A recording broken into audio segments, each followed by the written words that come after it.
আমরা করোনা বুঝি না, আমরা সব সময় বলা। আর মাস্ক অবশ্যই পরা উচিত, বিশেষ করে বয়স্কদের। তো নিজেও মাস্ক পরলে ধরেন একটা এলিয়েন এলিয়েন ভাব আসে। তাহলে কেন মাস্কটা পরছেন না? বুঝি বললাম অভ্যাস চলে গেছে। করোনা আইছে আমরা লাগি আইছে না ভাই। কোভিড অর্থাৎ করোনা ভাইরাসের নতুন ভেরিয়েন্ট সিলেটে হানা দেওয়ার পর থেকেই প্রায় প্রতিদিন 2-4জন করে বাড়ছে করোনা আক্রান্ত রোগীর সংখ্যা। শুধু রোগী নয়, করোনা আক্রান্ত হয়ে বাড়ছে মৃত্যুর সংখ্যাও। তবে করোনা সংক্রমণের হার বাড়লেও বাড়ছে না মানুষের সচেতনতা আর স্বাস্থ্যবিধি মানার প্রবণতা। আমরা করোনা বুঝি না, আমরা সব সময় বলা। আমরা করোনায় কিছু করতে পারতো না, এখানে আয়ু তাহলে করোনা কিছু করতে পারতো না। আয়ু লোকে আসল ইটা করোনার আমরা কোনো সময় করোনা মরি দিব, ইটা কল্পনাও নাই। না রে বাবা, মাছ পড়িয়ে আমরা সময় নাই, মাছ পড়িয়ে করতাম। আমরা যদি অসল হয়ে যাই করোনা ডরাইয়া সরকার আর আপনারা খাইতা কিতা কিতা খাইবা, আমার বুঝাও কিতা খাইবা, তো এমনিও খেতর আলি তুই শেষ।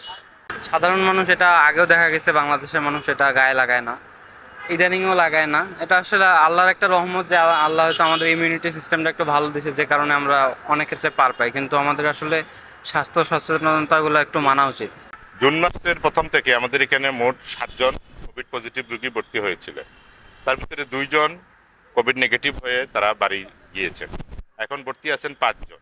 এর ভিতরে 2 জন আইসিইউতে এবং 3 জন আছেন ওয়ার্ডে।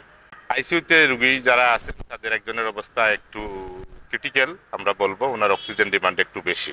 এ বিষয়ে কোনো ঘোষণা করা হয় নাই এখন পর্যন্ত সিলেটে, বা স্বাস্থ্য সুরক্ষা নিয়ন্ত্রণের মধ্যে আসেনি, বা ওনারা আমাদেরকে জানান নাই, যার কারণে আমরা এই সুরক্ষা এখনো মেনটেন করতেছি না।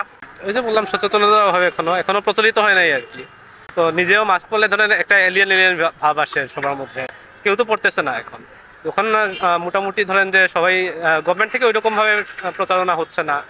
যখন সবার মাঝে সচেতনতা তৈরি হবে তখন আবার সবাই পড়তে শুরু করবে। আবার আমরা যেন করোনা যেন গিয়া টেস্ট করাই সরকারি যে কোনো প্রতিষ্ঠান, এগুলা তো মনে করি লুকা সামনে দেখা যায় একবারে শিমুলতুলা লাগান পরিষ্কার, আর ভিতর হইলো একবারে ডাস্টবিনও লাগান আবর্জনা।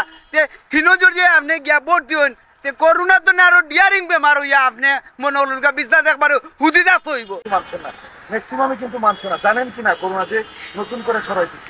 হ্যাঁ জানি, কিন্তু মানা হয় নাই। আসলে আমাদের অভ্যাসটা চলে গেছে মাস্ক পরার, তাই আসলে নিয়ে বের হইতে চায়। আসলে বর্তমানে যেটা দেখা যায় আর কি, আসলে স্বাস্থ্যবিধি কেউই মানতেছে না, ইভেন আমরাও কেউ মানতেছি। আসলে আমাদের উচিত যে সবাই স্বাস্থ্যবিধি মেনে চলা, যাতে করে আমাদের সংক্রমণ থেকে বাঁচা যায়। সচেতন নাগরিক হিসাবে অবশ্যই করোনা যেহেতু আসছে আমাদেরকে সচেতন থাকতে হবে। মাস্ক পরিধান অথবা যেগুলো মেনটেন্যান্স করে চলা দরকার আমাদেরকে অবশ্যই তা মেনে চলতে হবে। বাংলাদেশ ঘনবসতিত জনগণের মধ্যে এগুলা বেশি এফেক্ট আসতে পারে, তার জন্য আমাদের নিজের থেকেই সচেতন হওয়া উচিত।